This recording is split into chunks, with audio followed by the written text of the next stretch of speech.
All right, Gobstrom in here, aka Japanese Wallpaper, doing an American tour all the way from Melbourne out here in Los Angeles. Yeah, How's it going so far? it's been great. It's Yeah. been so much fun. I'm pretty tired, but yeah. Where did you start on the tour? We started in Dallas, in Texas. Okay. Yeah. Is your first time doing an American tour, or have you done it I've before? been out before, but we just played like 3 shows. Okay. And it was pretty small. Yeah. But this is kind of the first proper tour that we've done. Yeah. You're kind of like, you're not new to the industry. You were a Triple J Unearthed High artist, which is huge. I feel like that's like, it's an amazing program and something that they run to really like unearth and like put people on the map. Yeah. How was that being at that age, still in high school, and you get recognized by, Triple J, which for people in America, it's like I would say it's like the pinnacle of like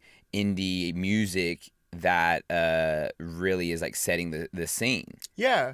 It was pretty cool. I mean, I guess the music that I was making at that point was kind of more a result of trial and error than anything like really focused. Mm-hmm. So it freaked me out a little bit because I felt like I didn't really have the skills to back up the exposure that I'd been getting. But the great thing about it was that it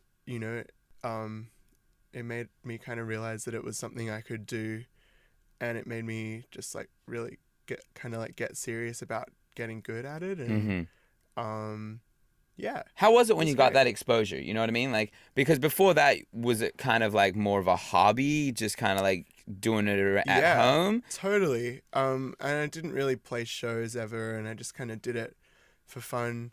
So yeah, getting that exposure, I mean, I guess like getting played on the radio is something that everyone that does music as a hobby kind of dreams of. So when it happened the first time, it was crazy. Where were you the first time it happened? I was at school. Yeah. I just got a text from someone being like, "You're on Triple J." But did you find a radio? Oh, I had it on my phone. Oh, yeah, perfect. So I just went and listened. Yeah. It was pretty cool. I mean, I guess I knew what the song sounded like, but it was more just like hear it there. Mm-hmm. But I think the biggest thing was just like opening up touring and like being able to make records and do this as a kind of more focused like thing than just a hobby on the side, which is an amazing opportunity to be given. Yeah, because you toured with Melanie Martinez in Oz 2016, I think it was. Yeah, 2016. Was that like your first kind of like big kind of tour that you kind of were a part of because you were opening for her? A few months before that, we went on tour with this band M83, which I really love. For sure. So I guess those two things kind of happened, and then we had like this great year of playing all the Australian festivals, like Splendor in the Grass and Laneway, and kind of, which are big festivals that a lot of people come to with an attitude of like wanting to discover new music. So I feel like that was just like a great year of just heaps of exposure and heaps of practice at playing live. And, Because I feel like looking at the way that you perform now, just from I haven't seen you yet, which unluckily I can't come tonight because your last show here in LA, but I feel like you've grown in your performance like exponentially from like what I see on YouTube from when you first started to now. Yeah. You feel a lot more comfortable out there. Yeah, totally. I mean, the live show's changed a lot since then as well. Like, now I play with like a full band. And it's a lot kind of more just like expanded than just like a laptop and a vocal mic. So I feel really good about the live show, and I feel like there was a time when I used to play on my own. It was just, I remember like I got to play this big festival and I got on stage and I was like, this should feel like the best thing in the world, but I'm so anxious and I just want to go home, and like I was miserable. But definitely expanding to like a live band and just like touring a lot and practicing a lot. It's made, I feel like, well, I guess it's just like anything, like the more you do, the better you get at it. Of course. I feel like your music now, like I've been spending the last couple of days kind of like just going through your catalog. I feel like your newer music almost, do you make it for performances? Because it sounds like I love Australian festivals. I grew up going to Australian festivals. It was my life. And I just hear your music and I'm like, this screams Australian festival right here. Do you make Cool. that, do you like make that music in mind of like performing for those kind of moments? Not really, although I do feel like having the last couple years of playing with a band has kind of given me, or like, yeah, just kind of given me new ideas about instrumentation, about different sounds that can be incorporated into the records. And like, you know, this album that I just finished is kind of like, it went through lots of different phases of recording and arrangement, and the bit where it kind of all clicked was recording the live band Yeah. and just kind of turning off all the electronic drums and just like playing in the room, and then superimposing all the other sounds on top of that.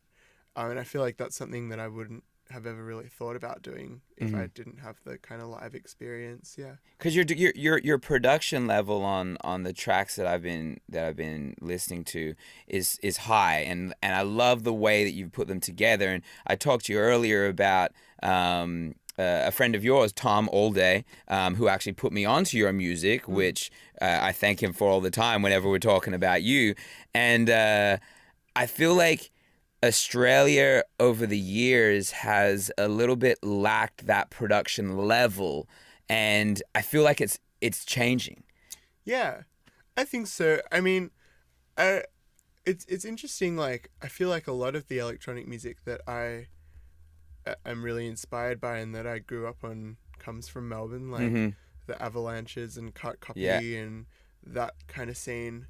But I mean, I guess now, like more recently with like Flume and the Future Classic kind of scene, expanding into the States and all those artists becoming quite successful, like it's definitely kind of up the stakes for some Australian bands, and it's opened the door for like someone like me to come here and play shows and paved the way for that, I think. You mentioned before that the album's finished, so you put out one track from it, correct?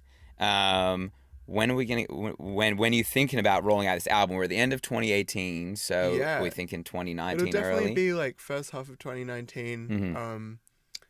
It's all done. I'm just waiting for all the other things to line up. To line up, I guess, but that's pretty boring. Yeah. So you go back to Australia a couple of days. You got left out here in Los Angeles, and then what's the plan? You got festivals coming up. We're coming into to summer, which is prime time for that. Yeah, we got heaps of shows, but mostly I'm just looking forward to like getting back in the studio. I think a month of touring's kind of really, kind of been a great way to like wipe the creative slate clean, and I've just got heaps of ideas and heaps of songs I want to write. So yeah, I'm excited to get stuck into that again. When I was looking into your last couple of years, it's kind of like a space where you kind of disappear for a moment. Like you were releasing music and then you stopped until you kind of released music for this new project that's going to be coming out. What's what's going on in that like 2-year window? That 2-year window was finishing high school and just learning how to make a record. And at the start of this album process, I was really intent on doing everything myself. So it just took there were like lots of learning curves and lots of like false starts, and I guess I kind of did feel a bit of pressure to like make something quickly, I suppose, but I don't know. I feel like I got so much of just having a couple years to like really make sure I got it right. And like being in high school and you get this notoriety from being played on Triple J, and then like you said, there is a pressure to continue to make music. How do you balance that between trying to finish high school and being an 18-year-old, in Melbourne, and like wanting to get this career moving and release music? Well, it's tricky because I guess there was just heaps of things that I had to turn down at the time, and like, I really liked high school. I was pretty nerdy. Still am pretty nerdy. But yeah, I wanted to like really get stuck into that side of things. So that kind of accounts for like 6 or 8 months of not doing anything and just like making sure I got all that stuff sorted. But and I think that was good as well, because like I got to the end of that period and then we started touring again, and it was like, oh, nothing changed. Like Yeah. it was fine that I took that time off, I guess. So it was a good kind of lesson in not needing to feel pressure and rushed and any of that stuff, and just kind of taking your time's cool and doing other stuff's cool. And It's crazy how you kind of learn those things without knowing that you've learned them. Yeah. Like you're just kind of you're making those decisions at the time, and now you can look back on that space and be like, oh, I needed that. You know what I mean? Like I needed to wait there, because if I had pushed it too hard, it could have all just collapsed right under you. Yeah, definitely. One of the tracks I love is Forces with Erling, Erling on it. What's that track? Talk to me about making that and putting that together, because I see it pop up a lot. Like when I'm listening to, like Australian music, that's probably the one that I feel like pops up a lot. Cool. Forces. I met Erling through our mutual friend Graham Ritchie, who plays in both of our live bands. Okay, yeah. And who was also a really big part in making this new record of mine. But we met, and the three of us kind of just like spent a few days in my bedroom with and just like that song came together really quickly. Yeah. Kind of start to finish in a few days, and it was just like one of those things where it's just like cool. Like it almost feels like it's happening to you rather than something that you're doing. And it's just like, wow, we've got this song. It was a really special time making that one. Yeah. What about the project? Do you have a title for it yet? You keep it under wrap? Yeah. I'm 80% decided on the title, so I'm not gonna say it just in case I change my mind at the last minute. No, for sure. I think All Day said the exact same thing. He's like, I'm not putting it out in the universe, because as soon as I put it out in the universe, something's gonna happen, or someone else is gonna use that title, and then I'm screwed. What can your fans expect from this new project in comparison to kind of like your earlier work?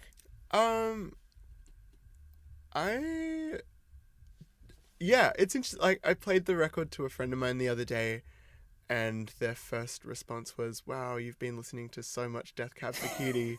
Like, it's true, I have been listening to a lot of Death Cab for Cutie.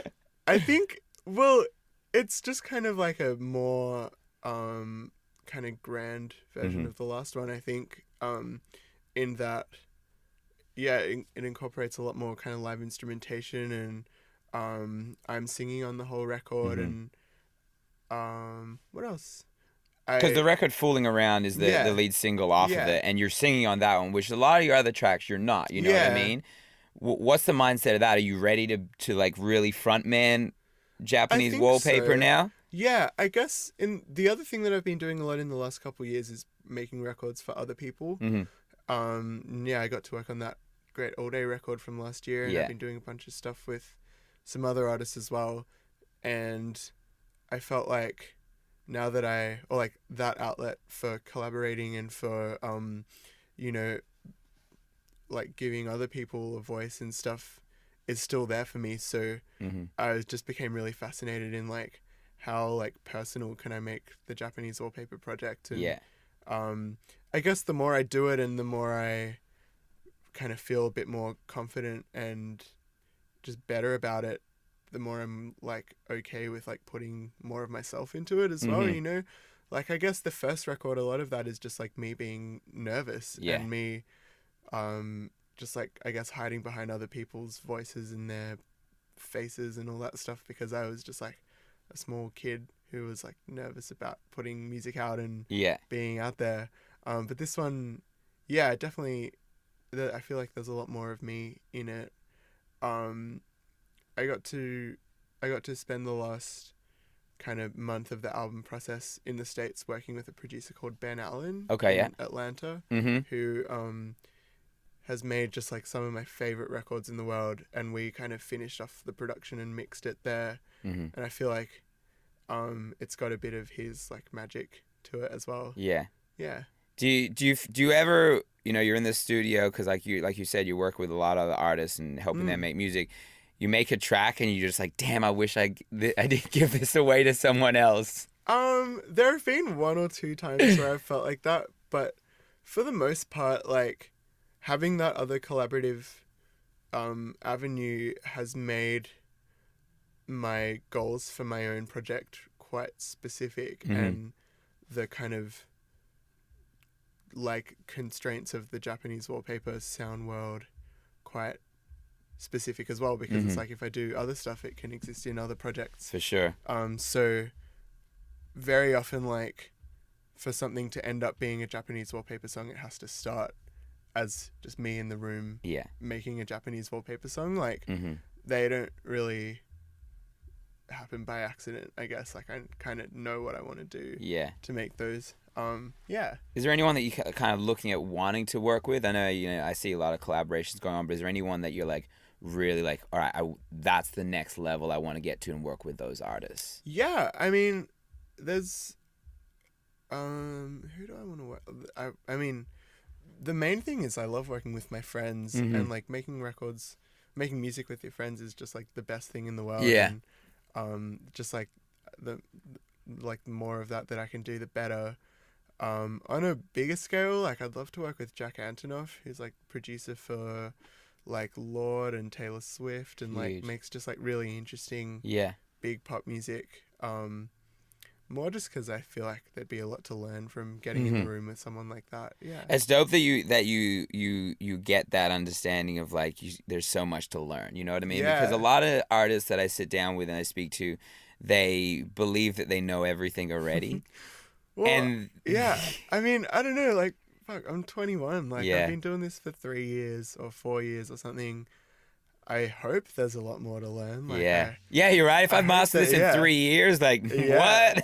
Yeah, and I guess that's what keeps it interesting. Like, no one wants an artist that they like to make the same record 5 times. Like, and kind of experimenting and introducing new ideas into the fold and stuff is a great way to, keep things interesting. I guess from like the writer's perspective as well, like, I would hate to make the same record twice. It would be so boring. Yeah. And and I feel like you some artists get into that. I guess it's tough though, because if something's working, then and it's selling and getting charting, it's like, well, it's easy to make it again. And I think a lot of artists can get stuck in that repetitive cycle for 2 or 3 albums, and then they realize they're in it, and then you see this album that is completely polar opposite to everything they've been doing. So it's cool that you recognize that early, so that you can continue to grow and move forward in those areas. I guess so. What would you be doing if you weren't doing music? I don't know. It's interesting. Like, I feel like music, I mean, I started playing the piano when I was 6, and music's been such a big part of my life for as long as I can remember. Like, I feel like I'd be terrible at doing anything else. You're like, anything else I would suck at, but luckily music is working for me. Yeah, luckily I've got this. I remember discovering the Beatles through my auntie when I was 9, and learning how to play all the Paul McCartney bass lines just in case he died and they needed a new Beatle. Like, that'll be me. Would never know. God could have been the next Beatle. That would have been wild.